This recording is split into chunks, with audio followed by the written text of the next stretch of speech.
Guys, to naman yung yung kamote na pinatubo ko. So ayan na, nagsitubuan na guys. And ilalagay ko na lang siya sa container na ganito guys. Ayan nabili ko lang sa Dollarama. So nilagyan ko na ng lupa. So ganyan. So wala siyang butas guys, pero ako na lang yung magdidilig, sabi ko kay nanay, para hindi siya ma-overwater na yan. So ang purpose ko naman nito, para maipasok ko pa rin siya sa winter, para at least tuloy-tuloy yung aming gulay dito sa bahay. O diba guys? So ayan yung lupa. At ito na yung kamote. Yan. So lalagyan na natin guys. Ayan. So ito na guys, lalagyan na natin ng lupa.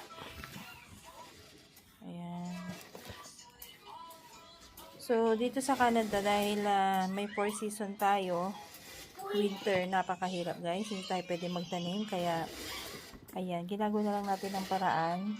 So ito, mag-grow na lang to sa summer, ayan, and ipapasok na natin siya sa winter. Ayan guys, ayan, diba? Para-paraanan lang guys, ayan guys, diba? Guys, yung kamote guys, nabili ko lang din siya na sale. So, $1 per kilo. So, 3 piraso nito, $1 lang. Diba?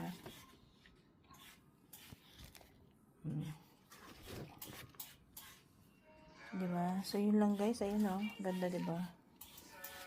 Papakita ko na lang sa inyo kung paano siya lumago, lalago. Diba? Or, tingnan natin. Hopefully, sana wag mamatay, di ba? Pero for sure naman dito mamamatay guys. So yun lamang po guys. Ayan. Gawin na guys. Ayan, namin yung mga nandito sa Canada. Ayan.